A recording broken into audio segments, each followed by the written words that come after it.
perfect world, I'd be able to make this world slightly better before I leave.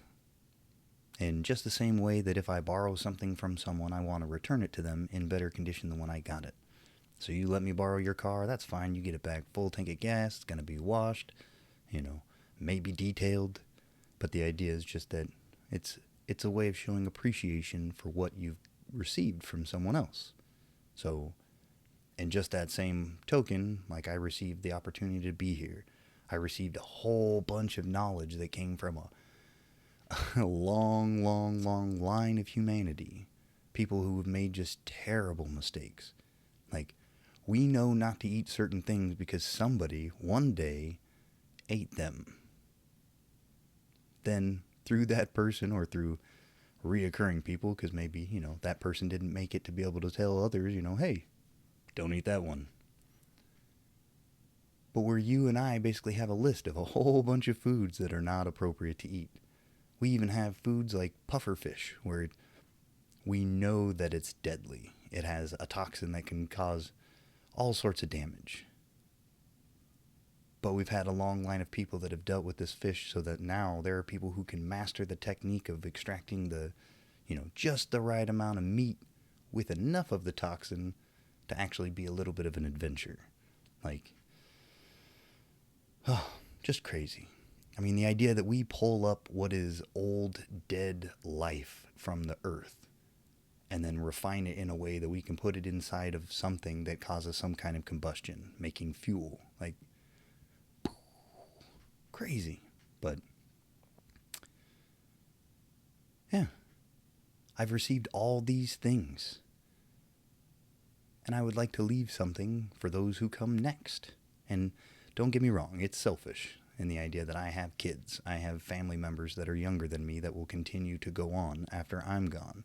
So there is a selfish aspect there, but it's also, I guess selfish in just the idea of I got so much, now I can give more. I would say now, I'm not going to say if you're between these ages, but if you're alive right now, you are a part of what I would consider to be one of the luckiest and least lucky generations of humanity thus far. Of course, there's been people that dealt with the plague, the so on, all sorts of horrendous and amazing things at the same time throughout history. But we find ourselves at a moment now where we have all this technology, all this capability, all this potential, but we also have a whole bunch of the consequences of getting to this point. So you want to talk about the climate, you want to talk about the the shape of the world as far as how we in different nations or as different people deal with one another. All of this is a byproduct of how we got to where we are now. And because we also have the internet and we're able to interact with one another and be able to send information across the world, we're suddenly aware that there's a lot of bad things happening. A lot of great things as well. Because, in this world, there is that yin and yang balance. So each time that we're able to see some video of someone who's doing something atrocious, that's because there was somebody who was there that realized it was atrocious. So while the video captures just the one person doing just the most terrible thing that, that video shows, obviously, there was someone there who realized that was wrong. And they videotaped it. So now we all get to see what happened with the chance to do something about it. To make it so that one thing that we all are a witness to now doesn't happen to somebody else. Because it's ridiculous that it happened in the first place. It's ridiculous that it was ever able to be filmed. But now it has been. We all know about it. What are we going to do? Well, I get it. It's depressing. And there are so many videos out there, and the video itself shows these horrendous people doing bad things. But it's out there, and it's making noise because enough of us recognize that it's ridiculous, that it's bullshit that we shouldn't have to put up with. And so again, we're the luckiest but least lucky, of humanity. So we have the ability to have some badass sports car, but it should probably be a hybrid, if not electric vehicle, because if we burn a whole bunch of, fossil fuel, it puts more exhaust and carbon into the atmosphere, thereby warming everything up and making things slightly worse. So, man, it would be nice to have a car. So, everything for us is going to be a weird juxtaposition where, yes, we could double down and be as selfish as possible. And I kind of feel like that's the direction we would rather head. Fuck it. If it's going to burn, let it burn. Let's ride it out. Let's ride it till the wheels fall off. But we're not in a situation where the wheels are guaranteed to fall off. Like, no matter what we do, these wheels are coming off. No. That's...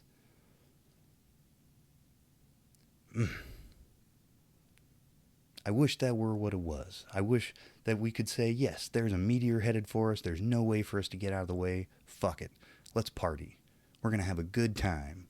Let's invade every hole we've got and see what kind of fun we can make before, the inevitability comes.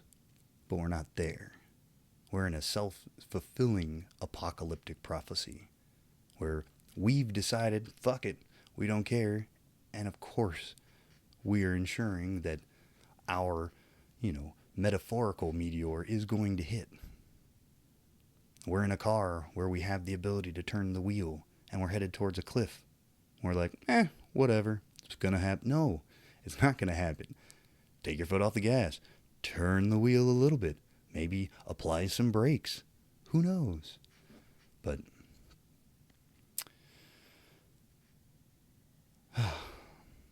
it will come at a cost, unfortunately.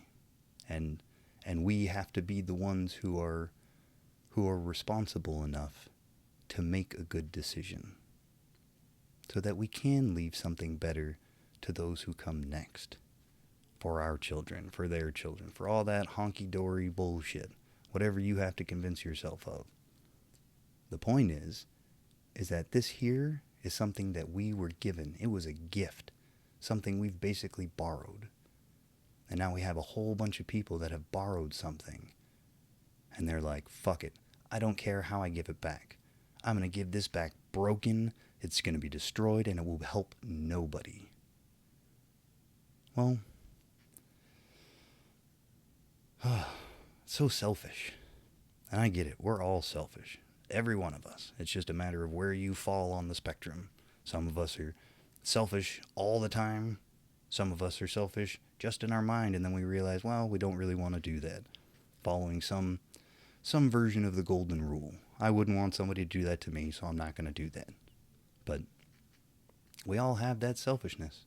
It's there. I mean,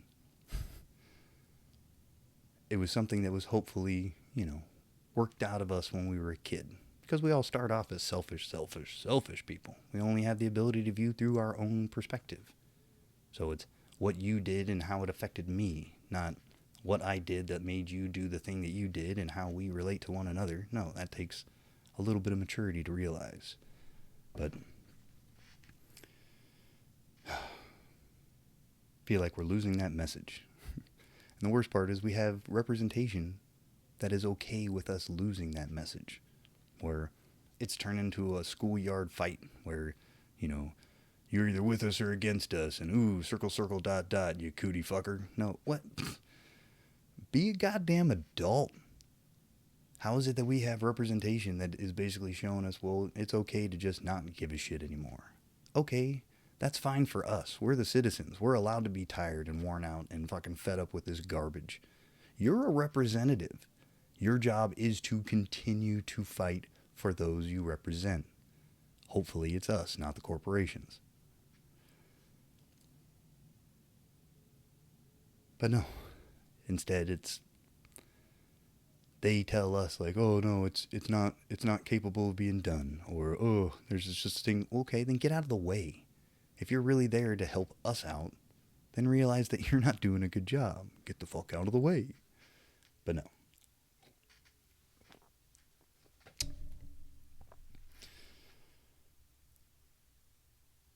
But I say this to point out that the two groups that I've talked about, where we've become or where we've gotten to because of all the hard work of those who've come before us, and the debt that we have to pay because of what we did to get here. So, yeah, America has the potential to be this amazing nation. I wish I could say that we were the greatest nation in the world, but we're not. But we have that potential. But we also have a history that is full of all sorts of just garbage. And it doesn't mean that we are garbage. It just means that we, like anything that starts off in an infancy stage and then progresses through adolescence to becoming something more or close to resembling an adult, the country does the same thing. We made a whole bunch of mistakes.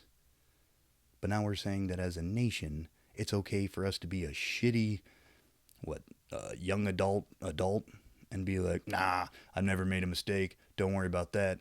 I'm fucking honky dory. Let me go through and do whatever I can because I don't need to learn any lessons. No, no. If there's anybody we see like that in our daily life, we feel compelled to smack that person up against the back of their head and just be like, really? Who raised you?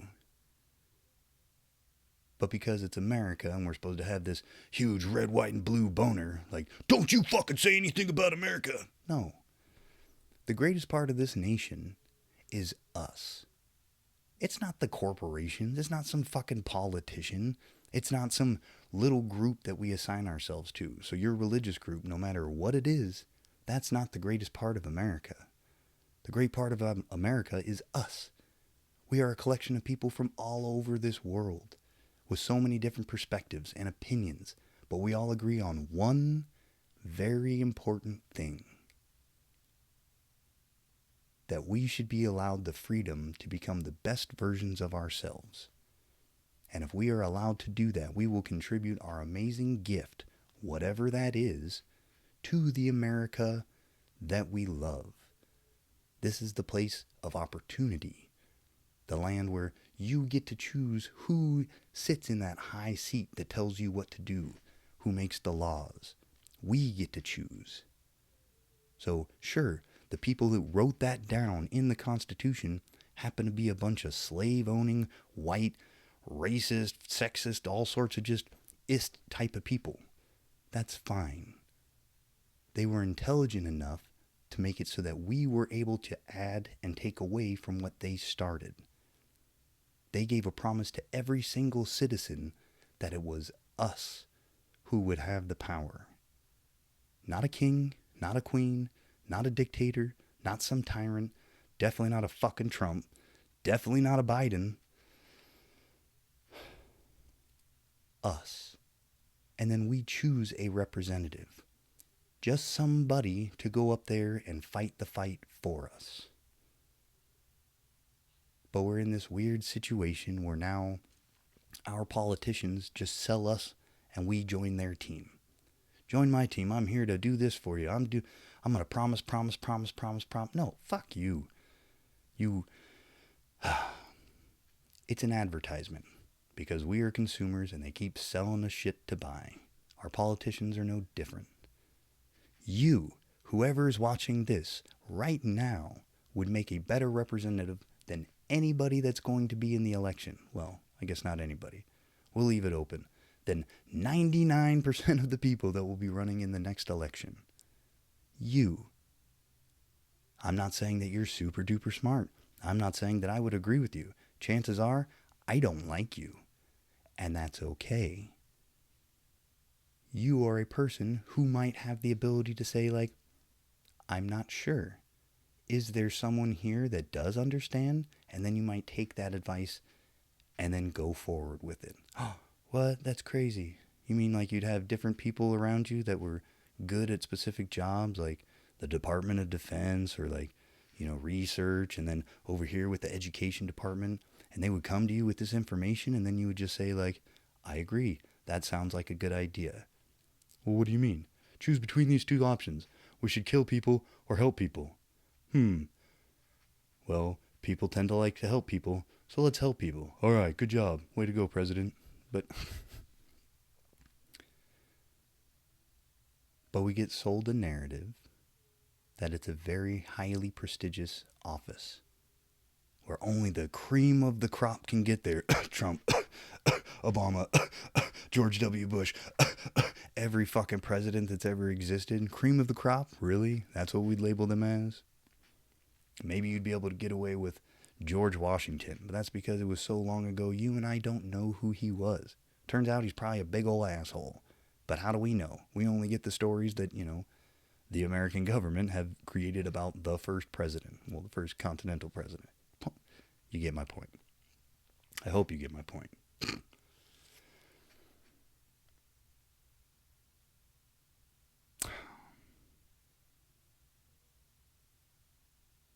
And it's going to take work. That's why we're unlucky.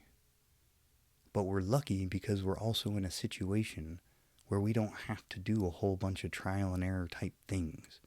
We have literal fields of people who are willing to do the work no matter what it is. The problem is right now, we're in a situation where we don't get to have those people doing what they do best to try and help us. All of us are doing what we can to help whoever's in charge right now. And because the representatives that are in our government don't really represent us, it's those who are the powers that be, the corporate interests. So, yeah, research right now in the scientific field might suck. It might be something that you don't trust. But is it because you don't trust the scientists who are doing the work? Or is it because you don't trust the people who are paying those very skilled scientists to do that work? They're the ones who choose what they work on. Oh, a cure for cancer? Nah, don't worry about that right now. Instead, find me a way to treat cancer. Find me a way that I can keep charging people more and more and more and more. Oh, you want to solve global warming or climate change? No. Instead, what we're trying to do is we're trying to figure out a way to get music online, or what can we do to transplant something that's going to make me billions of dollars. Well, yeah, now there's going to be people that have tons of money because they work in, I don't know, let's say the oil industry. So when there's some people that are going to do their real job and who are just trying to find the truth, who are saying, climate change might be a real thing. Maybe there's certain things we can do to mitigate this. Well, somebody with a whole bunch of money might be willing to pay a scientist to then do a counter study. I'm paying you now to find evidence against this idea. Well, yeah, now you can't trust the scientist, but it's because the scientist is doing the work of someone else. Right. Just like our newscasters. Well, I don't trust that person. Why? Because that person's a horrible person? Well, no, they're probably pretty decent. They're like you and me for the most part. They wake up in the morning, they got to take a raging piss. Sometimes their butt scratches, but they have to look around and, maybe sometimes they'll smell their fingers afterwards. People, humans. Weird. No, they're not. Yeah, they are. But would they say the things they say on the news channels if there wasn't somebody who was paying them millions of dollars to say those things? Probably not. Probably not. It only takes a moron like me to get in front of a camera to tell you my honest opinion. So now I'm not getting paid any money, and I get to have people be like, oh, fuck that dude. Yeah, whatever. Fuck you too, I guess. Fuck you too. But, we are the best part. We're the best part of any organization. So when it comes to religion, what's great about the religion? Is it the people at the top that are selling the story? Or is it all the people who believe the story that are actually there to make a beneficial contribution to the world? So let's say there's a horrible disaster somewhere and the church does some kind of collection. So when that money that comes from the church goes to wherever there was a disaster, who did that come from? You. You. But like any organization, what they want to do is attract as many people as possible under their umbrella. So now any of the good stuff that you do, so when you're at work, that's your corporation trying to bring you into the umbrella. So now any of the work you do benefits them. They'll give you a little bit of a cut. So in religion, they promise you, salvation. They offer you community that would exist regardless of whether there was a church there, by the way, just saying. A job, they offer you a salary. How much are you willing to take to come in and offer all your good ideas to me?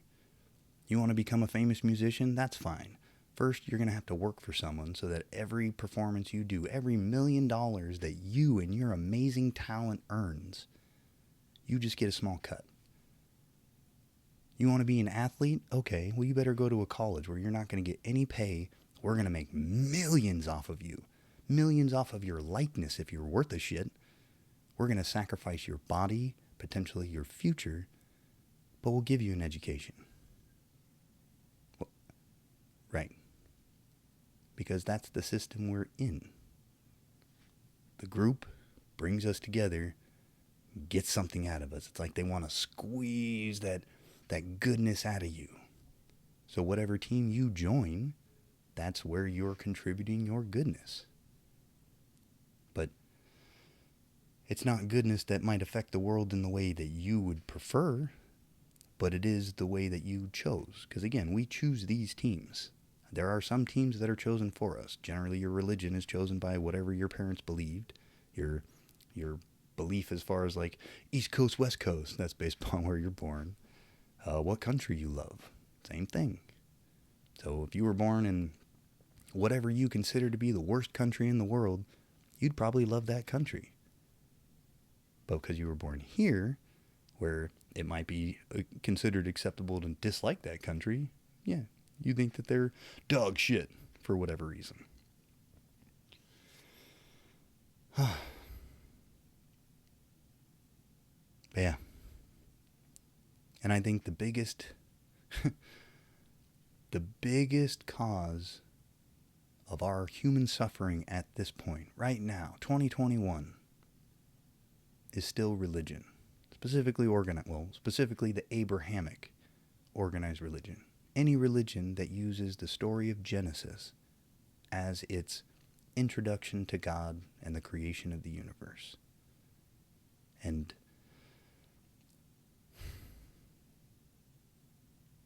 with the full caveat of religion being great because of the religious people, please understand that when I say anything about religion, I'm only speaking about the powers that be.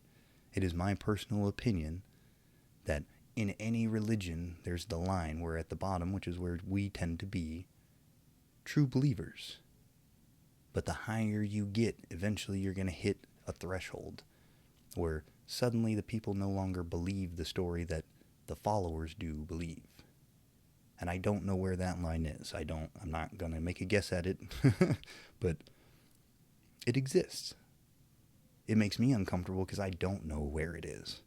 So when you see a priest, like, are they someone who's in on the con?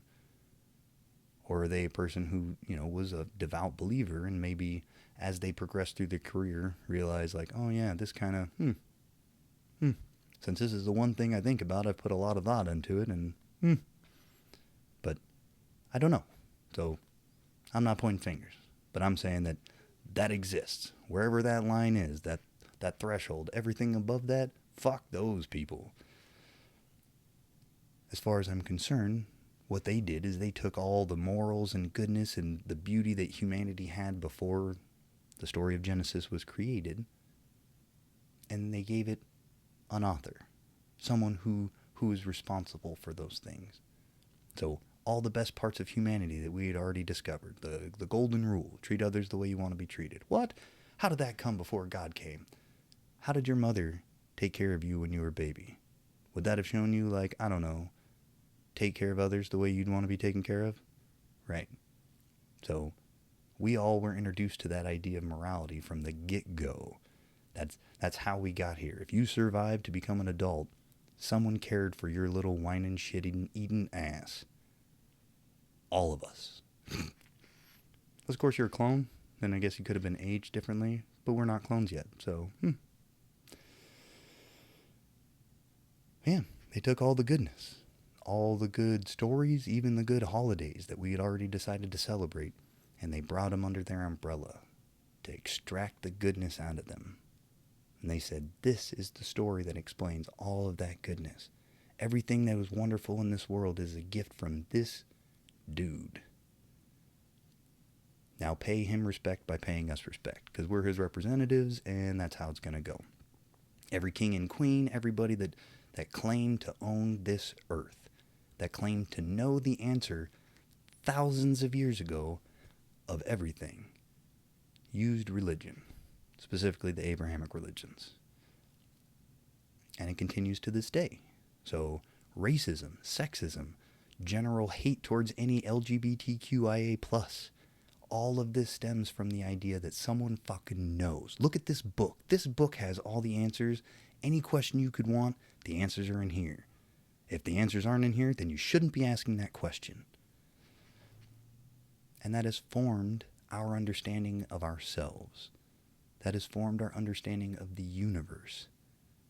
So, even here in the United States, where we claim to have a separation of church and state, of course it has infiltrated our government because there have been a multitude of religious believers. So, in our laws, the religious laws are getting passed. Right now, in Texas, there was just the, abortion ban. It wasn't a real ban, but you can't get an abortion after 6 weeks, which generally speaking isn't enough time for most people who aren't on their shit, who just happen to be, regular folks living their life, trying to make a living, and also having sex. Doesn't give them very much time to realize, like, oh crap, you know how you were just working your ass off, grinding day to day to day, living paycheck to paycheck? Well, it turns out while you were doing that, and one of the times that you had sex, you got pregnant. What? Yeah, but you're past 6 weeks, so you can't do anything about it. Oh. Cool. Thanks for having my back, government? The whole point is that it's supposed to be a freedom of choice. If you are a religious person and you are anti-abortion, then shouldn't there be some kind of, choice there? Shouldn't it be that abortion exists for the worst fucking case scenario? So, the worst thing potentially happens to you in your life, there is a doctor who is trained to deal with anything that you might run into. Wouldn't that be great? No. Not here, because some representative of this religion told me that I wasn't supposed to like it. Okay. You don't have to go there. But should it exist? Well, yeah, absolutely. Should a woman be able to make the choice? Yes. And if it's her choice to be faithful and not get an abortion, I support her choice. But if she chooses to go the other way, I still support her choice. Because after all, this is supposed to be America, the land of freedom, the land of opportunity, the land where, you have the ability to become the best version of yourself, where somebody else doesn't get to tell you what you can and cannot do. And there's a weird juxtaposition where the same kind of people that are like, you can't tell me to put 2 layers of fiber over my mouth and nose, are also like, but you also have to abide by my religious rules. So I get the freedom to choose my body, my choice, but you have to let me choose for you too? Nah. In the famous words of Jesus Christ, fuck you, bro. Fuck you. That wasn't Jesus? Are you sure? No? It was a gangster movie? Oh, my bad. I misspoke. That wasn't Jesus. Dumbass. But we have everything that we need. So just like with this pandemic, it could have been a not big deal. We could have done a lot of things. We could do a lot of things now.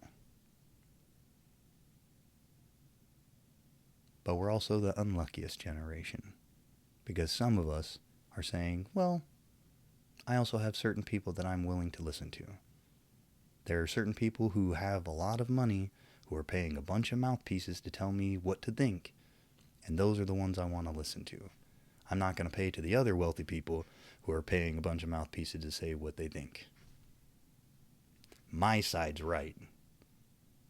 Okay, but we're all being fooled, so